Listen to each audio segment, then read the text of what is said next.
Sila pertama, ketuhanan yang Maha Esa. Salah satu nilai-nilai pada sila pertama ialah melakukan sholat dan mengaji bagi umat beragama Islam, yang mana sila pertama ini memberikan makna bahwa bangsa Indonesia menyatakan kepercayaan dan ketakwaannya terhadap Tuhan yang Maha Esa, sesuai agama dan kepercayaannya masing-masing. Mengembangkan sikap hormat menghormati dan bekerja sama antar sesama pemeluk agama dengan penganut kepercayaan yang berbeda-beda terhadap Tuhan yang Maha Esa. Agama dan kepercayaan terhadap Tuhan yang Maha Esa adalah masalah yang menyangkut hubungan pribadi manusia dengan Tuhan, mengembangkan sikap saling menghormati, kebebasan menjalankan ibadah sesuai dengan agama dan kepercayaannya masing-masing, tidak memaksakan suatu agama dan kepercayaan terhadap Tuhan yang Maha Esa kepada orang lain. Sila kedua, kemanusiaan yang adil dan beradab. Salah satu contoh nilai-nilai pada sila kedua ini yaitu memberikan bantuan kepada saudara kita yang memerlukan bantuan. Makna dari sila kedua ini yaitu mengakui dan memperlakukan manusia sesuai harkat dan martabat sebagai makhluk Tuhan yang Maha Esa.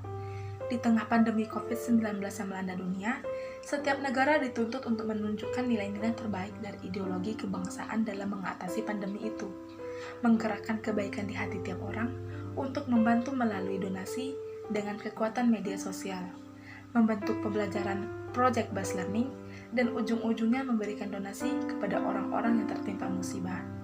Di masa pandemi ini, banyak sekali masyarakat di sekeliling kita yang membutuhkan uluran tangan kebaikan kita. Oleh karena itu, gotong royong, bahu-membahu, saling berbagi, dapat membantu orang-orang di sekitar kita untuk melewati masa kritis ekonomi mereka. Mengakui persamaan derajat, persamaan hak, dan kewajiban asasi setiap manusia, tanpa membeda-bedakan suku, keturunan, agama, kepercayaan, jenis kelamin, kedudukan sosial, warna kulit, dan sebagainya. Mengembangkan sikap saling mencintai sesama manusia, mengembangkan sikap tidak semena-mena terhadap orang lain, menjunjung tinggi nilai-nilai kemanusiaan, gemar melakukan kegiatan kemanusiaan. Setiap bangsa Indonesia merasa dirinya sebagai bagian dari seluruh umat manusia. Setiap orang wajib memperlakukan satu sama lain dengan memperhatikan etika, sehingga muncul rasa memanusiakan manusia. Sila ketiga, Persatuan Indonesia. Sebagai salah satu contoh nilai-nilai dari sila ketiga, yaitu sikap saling menghargai dan menghormati perbedaan agama, yang mana pada sila ketiga ini memberikan makna bahwa NKRI menempatkan persatuan dan kesatuan serta kepentingan dan keselamatan bangsa dan negara sebagai kepentingan bersama di atas kepentingan pribadi ataupun golongan, yang mana Indonesia merupakan negara yang memiliki banyak keberagaman, mulai dari keberagaman suku, ras, golongan, maupun agama. Negara Indonesia menjamin kemerdekaan tiap-tiap penduduk untuk memeluk dan beribadah sesuai agamanya masing-masing. Di Indonesia terdapat 6 agama yang diakui, yaitu ada Islam, Kristen Protestan, Katolik, Hindu, Buddha, dan juga Konghucu. Untuk menyikapi perbedaan tersebut, diperlukan rasa dan sikap toleransi yang kuat dengan saling menghormati satu sama lain sesuai dengan semboyan Pancasila, berbeda-beda namun tetap satu. Sila keempat, kerakyatan yang dipimpin oleh hikmat kebijaksanaan dalam permusyawaratan dan perwakilan.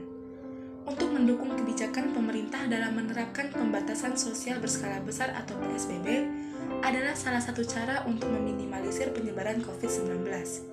Di tengah mewabahnya virus corona COVID-19 di seluruh dunia, telah memaksa kegiatan atau pekerjaan manusia dari rumah menggunakan virtual meeting.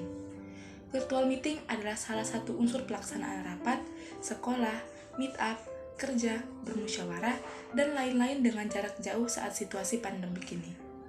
Yang mana, contoh nilai pada sila keempat ini ialah mengambil keputusan dengan jalan musyawarah mufakat. Dalam mengambil keputusan, haruslah bersikap pro-dialog, pro-musyawarah, dan pro-demokrasi, tanpa melakukan kekerasan dalam menyelesaikan masalah atau konflik, serta selalu mengambil keputusan dengan musyawarah mufakat yang selalu mengutamakan kebijaksanaan di atas persengketaan atau perbedaan pendapat yang dilandasi dengan kejujuran bersama. Karena setiap rakyat Indonesia mempunyai kedudukan, hak, dan kewajiban yang sama di mata hukum dan negara. Sila kelima, keadilan sosial bagi seluruh rakyat Indonesia. Contoh nilai-nilai pada sila kelima yaitu gotong royong, melakukan hal positif seperti melakukan kewajiban dalam membantu orang tua di rumah. Sila ini bermakna bahwa kita harus mengembangkan perbuatan yang luhur yang mencerminkan sikap dan suasana kekeluargaan dan kegotong royongan, mengembangkan sikap adil terhadap sesama, menjaga keseimbangan antara hak dan kewajiban, menghormati hak orang lain, suka memberi pertolongan kepada orang lain, tidak menggunakan hak milik untuk bertentangan dengan atau merugikan kepentingan umum, suka menghargai hasil karya orang lain yang bermanfaat bagi kemajuan dan kesejahteraan bersama, suka melakukan kegiatan dalam rangka mewujudkan kemajuan yang merata dan berkeadilan sosial bagi seluruh rakyat Indonesia.